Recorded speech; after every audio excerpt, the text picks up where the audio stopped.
It's the Brad and John Show. Okay, this is B Block, and today's date is the 19th of December. Hard to believe we are, 6 days away from Christmas? Isn't that the way it works out, John? Yesterday would have been a week from Christmas? Yeah, a week from today, you'll be taking all your coal back to the store and seeing if what Santa gave you can be redeemed at your Ollie's discount outlet, Brad. Okay, for those of you who are listening in the future on our podcast, bjshow.co, or on the video podcast, which is bjshow.video, which is our YouTube version of it, the last segment we talked about the Francis Howell School District, and they got, the lowest rating you can get from the auditor? Wasn't that what it was? Yeah, rating of 4. Now, and also you mentioned the fact that they had apparently been nailed on padding the number of hours the students are there because of the fact that that's equates to how much money they get from the state. Wasn't that what you said? That's correct, yeah. Okay, if I'm not mistaken, didn't Francis Howell get in trouble for this way back when for the thing with the kindergartners? Was it Francis Howell that got in trouble on this? You know what I'm talking about?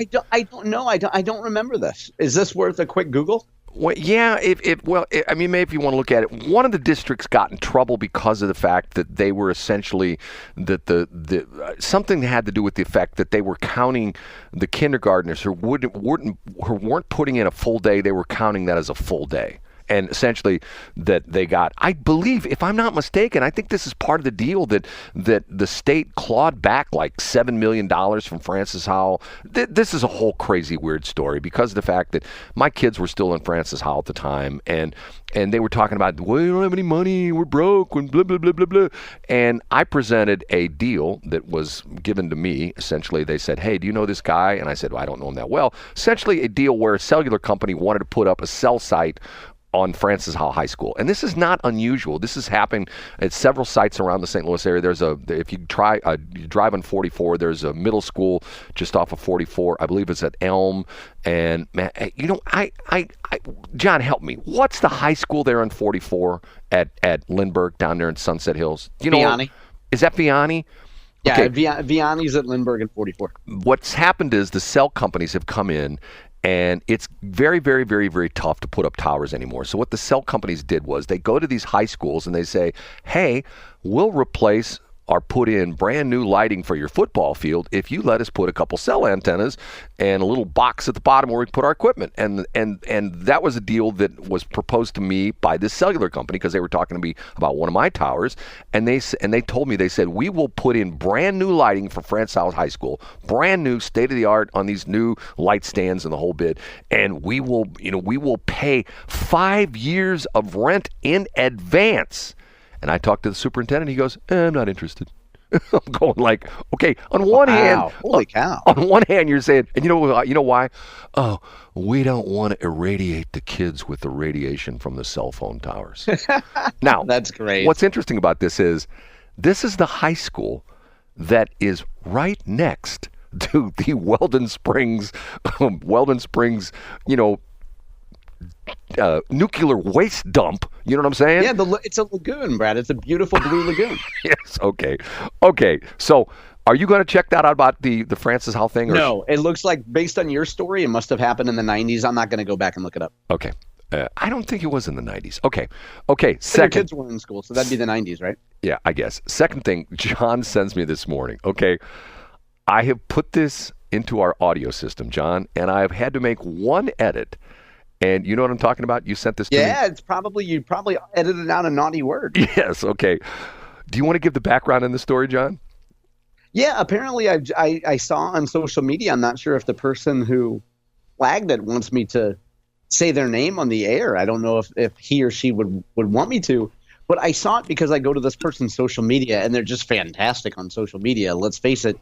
And they had retweeted, or I guess today it's called reposted, something from Valentina Gomez, who you will recall, Brad, ran for Secretary of State here in the state of Missouri. She did not win, but contrary to what a lot of people thought, she did not finish in last place, right? She did fairly well, didn't she? I mean, considering that she, she was sort of a wackadoodle and didn't have much money behind her, didn't she do better than everybody expected, John? Well, wackadoodle is your word for it, Brad. What's that? I mean, so hold on. So I think I must have cut out there for a second. So here's the thing. She apparently has moved to Texas and says that she is running for Congress. And Brad, I sent you a link to a post. And I have the audio. I downloaded the audio. You want me to go ahead and play it? Yeah, let's go ahead and play it. Okay, with one edit, it's a damn good thing I listened to this before I put it on the air, because I thought to myself, I was just going to play it off my phone and go, oh, can't do that. So I had to go in the studio and put it through the studio. And I used the famous reverse-o-matic to fix it. You know what I'm talking about, reverse-o-matic? I do, yeah. Okay, so you're not going to be able to hear this because of the way the system is, but you know what I'm talking about. Or maybe you can't hear it. Okay, here we go. This was posted, yesterday? Yeah. And this is a video with Valentina Gomez. I don't know where she's at. Very attractive young lady. And she's standing and she's like giving this diatribe. Okay, here we go. I'm running for Congress in Texas, and I'm taking down a rhino and a dinosaur once and for all. Because Congress is full of crooks like Speaker Johnson, who is just a little man with no balls that funds Ukraine and betrays the American people every chance he gets. And Dan Crenshaw, who is only good at betraying his fellow Navy SEALs. I'm 25 with an MBA, fluent in multiple languages, former NCAA Division I swimmer, and with many more accolades to my name. But here's the only reason why you should vote for me, because I don't give a fuck what all those bureaucrats in Washington, D.C. think about me. I'm coming to Texas to speak the truth, cook the crooks, and save the children. Buckle up, Texas, because this ain't my first rodeo. Okay, John. your expert political analysis of that great video. I think it's fantastic. And let's pause the tape for a second, Brad, and go back to when we talked about Valentina Gomez before the primary election. We talked about the fact that, you have a soft spot for candidates that you say are rogue candidates and underdogs and things like that. I pointed out the fact that Valentina wasn't going to win, but that what she should do after the primary is create some sort of a political action committee and or a subscription-based service like an OnlyFans, something like that, and have a political action committee that's nationwide. Missouri and Missouri's audience was too small for Valentina Gomez's personality. She needs a national audience from which she can raise a lot of money and run a PAC, Brad. That's what she needs to do, or a 501c3 or a nonprofit or something. She has a national message, and a percentage of people will get out, will get their credit card out, and will donate to whatever cause she's supporting. Okay, John, I'm going to make a comparison, and you tell me if I'm right or wrong, okay? Okay. After seeing that, and the direction she's trying to head, she's wanting to run for Congress, and she's moved to Texas. She is trying to become the Republican AOC. Agree or disagree? Oh, that's a good parallel, Brad. Both they're not boring pieces of white bread, I guess you could say. They're both very attractive. I mean, Valentina Gomez is still fertile. AOC's over the wall. I don't think, we know where she is on the SMV chart at this point. But AOC is still very attractive and could raise a lot of money and has a national following. See, when I saw this video, I thought to myself, this is the Republican, this is the conservative version of AOC. She's a firebrand. Yeah. She's not afraid. And when she says, Speaker Johnson has no balls, isn't that what she says? Yeah, No. yeah. And let me pause for 1 second, Brad, because I went back and looked. I went to her Twitter where I hadn't been for a while, and I scrolled down, and she had one post that had been, that has a warning sign on it because she's talking about the LGBTQIA community. It's but look at this, Brad. She posted this. I believe she posted it yesterday. She has 1,700 replies. So that's not views, and I didn't remember how many views she has. But just think of the engagement that she gets every time she makes a video.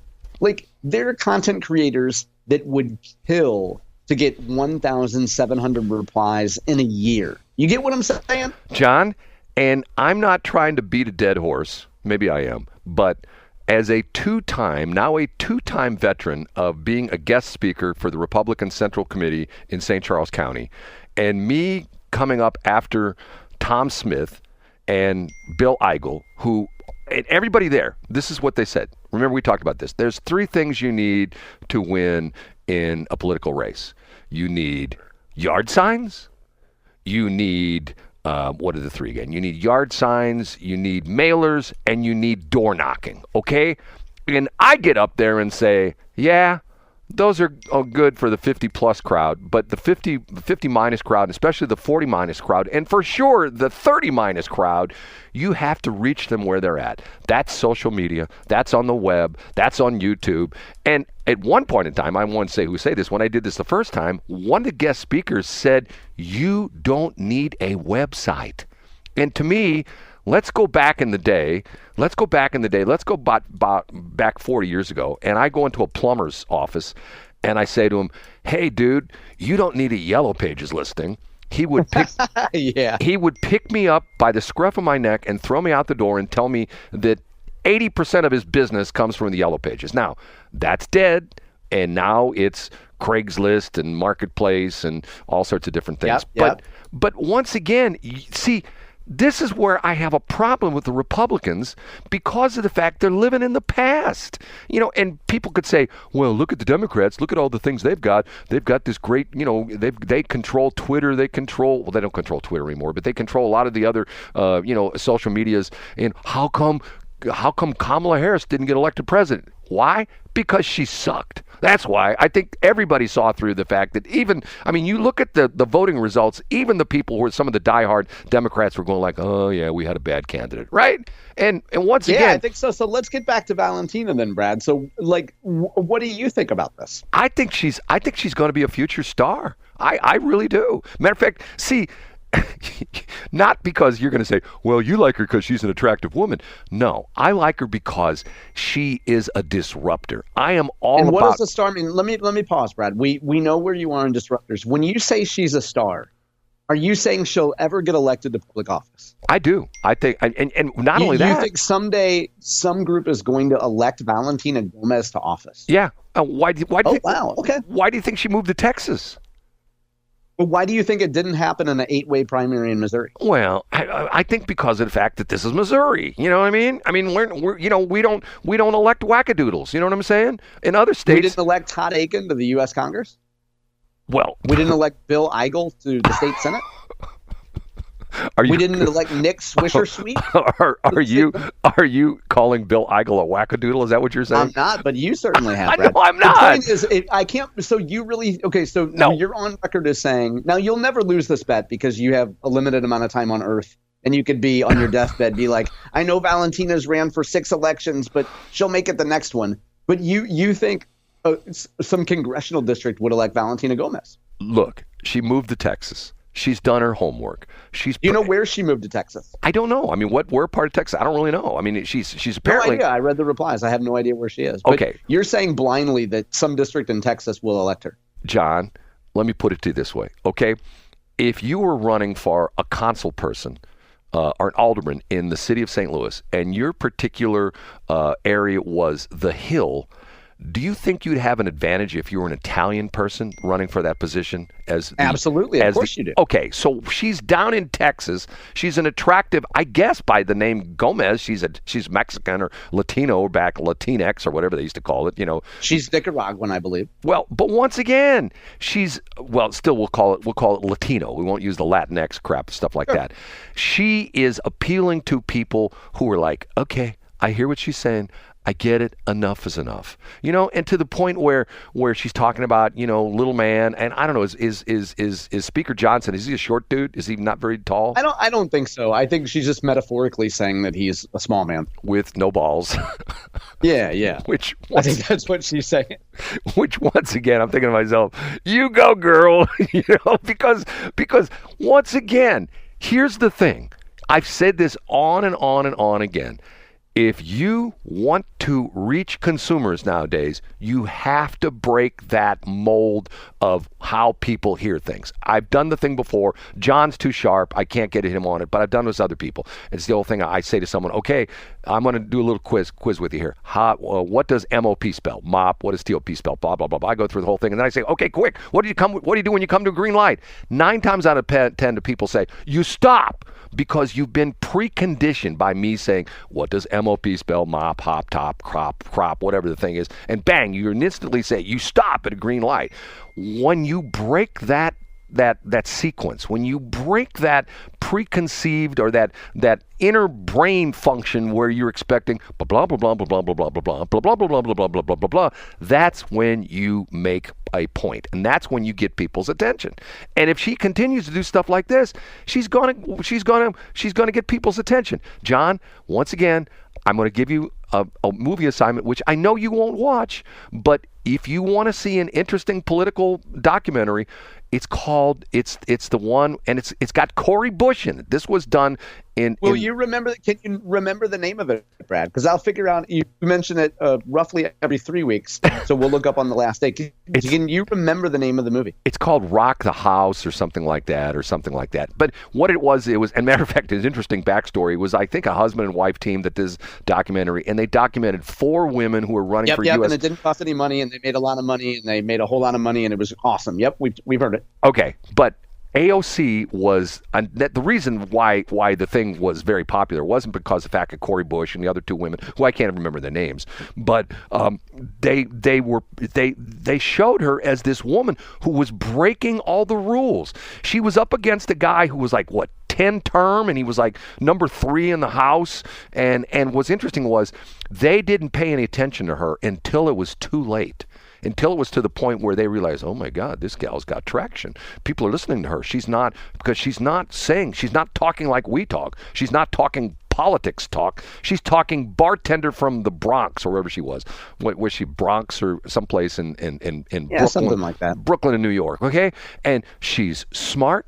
She's attractive, she's well-spoken, and she's not afraid to speak her mind. And she doesn't speak in this, like political speak, like if I'm interviewing your politician and I say, John Combest, what do you think about what's going on in Ukraine? And you start talking about how the gas prices are causing problems in California. You know what I mean? You're like, okay, that's not what I ask you. Yeah, it's like I got you. It's like the Kamala Harris thing. You ask her a question, and, well, I was born in a middle-class family. That was the answer to everything. Hey, what do you think of putting man on the moon? Well, I was born in a middle-class family. Okay, whatever. And the crazy thing about that was she wasn't. She was very privileged. Her mom and dad were both professors. Remember, we talked about this, that I researched this, and I looked up what her mother was making back in the day, and it translates to $220,000 in today's dollars. So her mom wasn't poor at all. Her mom was doing quite well. Give me people right now who live in a household where just the mother is making $200,000 a year. They ain't poor, John. They got a nice life. $200,000 a year, you go to the mortgage company, you can probably afford a $800,000-$900,000 house, nice car, the whole bit. You know what I mean? She wasn't middle class. She wasn't like you and me, North County bumpkins. You know what I'm saying? Yeah, it's a great point, Brad. Okay. We've done a lot of class warfare. We got it in A block and we got it in B block, Brad. John and I are the kings of class warfare because what happens? Okay. Yeah, let's not group me in that, Brad. Well, no. I think we should celebrate people who had long and distinguished careers in government, and I think we should celebrate people who succeed and not hold their wealth against them. But John, when you tell people you were from North County, it's just like I did it the other day. I was at an event and I'm pushing my Westplex Chamber of Commerce, and I said to this guy, he goes, well, I don't understand what you're trying to do. I said, okay, when you travel and someone says, hey, where are you from? Where do you say? And he lives in Fenton. And he says, I'm from St. Louis. And I go, and the next question is it safe? Are you getting carjacked? Is Ferguson still on fire?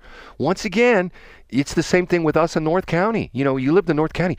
Was it safe when you lived there? Did you worry for your life? Did you have drive-by shootings every night? It was great once the Hildebrands moved out. Once they packed up and joined the White Flight Brigade to St. Charles County, everything improved.